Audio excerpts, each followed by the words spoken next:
Let's get into the topic here today, which is how service-based businesses drop the ball consistently. So I'm going to tell y'all a story real quick about this service-based entrepreneur that led to me thinking about this, because I've seen this happen so many times that it's a common thing. So this is a guy named, we'll just call him Larry, and that's not his real name. And Larry's an interior decorator. That's not really what he does. But he runs a service-based business, and he was sent to me as a referral. And I called him for some business that I wanted him to do for me. And he came highly recommended. Larry's really good at doing ABC.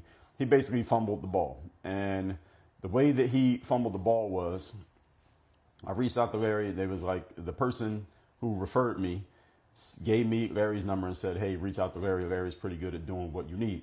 And I said, all right, send a text message for me to Larry ahead of time. Let them know that Dre's going to be reaching out because I got your number from XYZ, whatever. And the person said, all right, I'll do that. I texted Larry and told him that you, Dre, are going to be reaching out.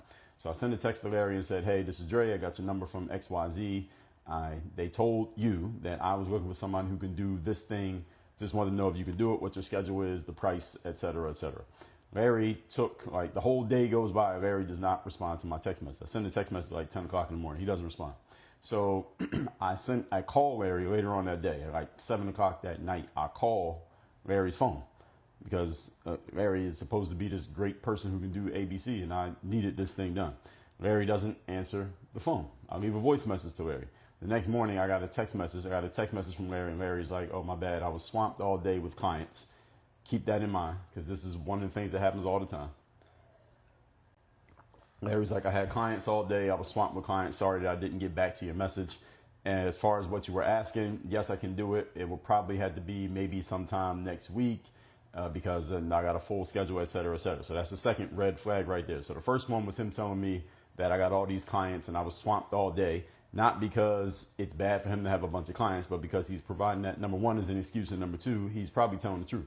He's swamped with clients, which means he's not able to handle the operations of his business. This is one of the ways that service-based entrepreneurs fail, is that because you are doing so much of the actual delivery of your thing and you have no control over the operations of your thing, i.e. responding to your prospects and customers and keeping things in order, this is one of the ways that you drop the ball. So that was the first one.